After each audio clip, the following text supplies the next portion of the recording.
Welcome to this month's edition of the FinCrime Connection, brought to you by J Third Eye.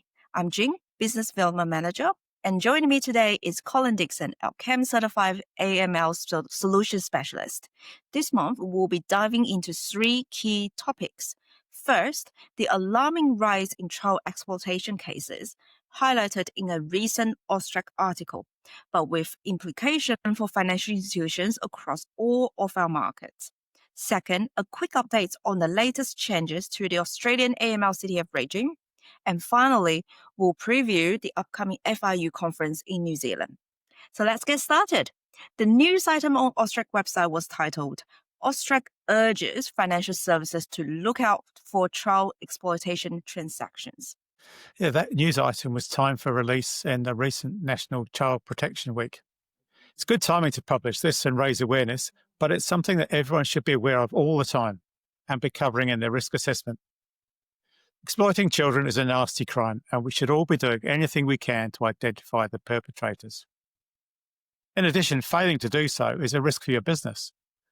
We saw Westpac hitting the headlines for this very reason a few years ago, and you don't want your company in the headlines too. Never mind any fines that may be involved. So, Colin, where can financial institutions find out more about what to look for? Well, there's a number of news stories on Austrac's website. So if you go onto the site and you search for child exploitation, you'll find them. Now, Austrac's role is to gather the information and provide intelligence to agencies that can act on that intelligence. So, for example, the AFP or the Border Force. So if you find news stories on their sites too, unfortunately, you don't have to dig too far to find many stories. And these stories help you understand the impact of these crimes on the victims and also the modus operandi of the perpetrators. There's a really good guide on the Austrac site called Combating the Sexual Exploitation of Children for Financial Gain, and I'd encourage you all to read that. Although it's an Australian report, the information is applicable to New Zealand and to any other country. Child exploitation is something that affects any country, and the financial indicators are similar everywhere. It's a good example of sourcing information that helps you to understand the risks and helps you to detect offenders, even though the source information may not be from your local country. Right, we see. Well, we have been talking about child exploitation, but there are many other offences that business should be looking out for. Yeah, that's right. Whilst the Act and the rules that are about money laundering, terrorism financing, and proliferation financing, we should also be thinking more closely about how we detect the predicate offences that generate these funds to be laundered. Most businesses will be aware of fraud and be taking measures to identify and prevent fraud. But businesses should be looking at their financial data with a lens on those other predicate offences, as well as looking for money laundering and fraud. Crimes like child exploitation may pose a low money laundering risk, but they do pose a very high level of harm to the victims and a reputational risk for your business. So modern slavery would be a similar case. Every small piece of information that you submit to Austrac in an SMR, a TTR, or an FT combines with all the other small pieces of information from your peers to enable Austrac to provide better intelligence to enable various agencies to take action to stop these crimes. Thanks, Colin. Well, let's move on to the reforms coming to Australia. What's the latest? Well, there's continuing information coming out of Austrac and various advisors.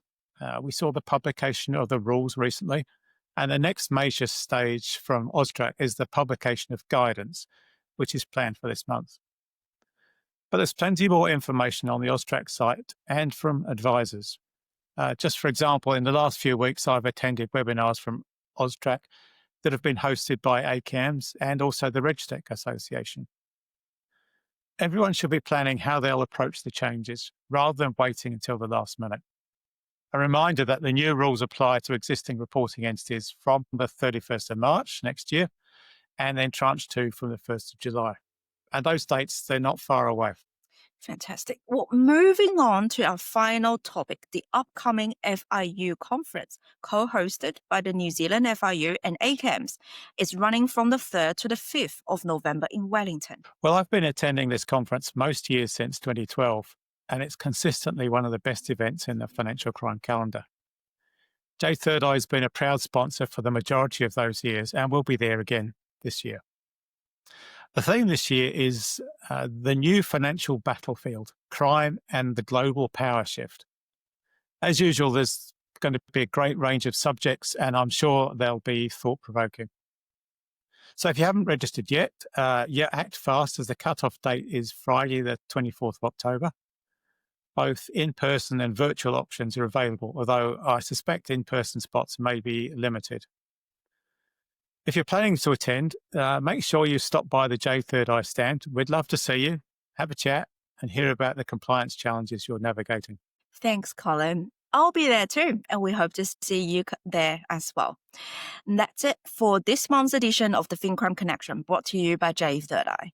You'll find links to everything we've discussed today on our website, along with blog posts that accompanies this episode. As always, we'll love to hear from you. Whether you have questions, thoughts, or feedback, don't hesitate to reach out. We'll be back next month with more updates and insights from the world of financial crime. See you then. Bye for now.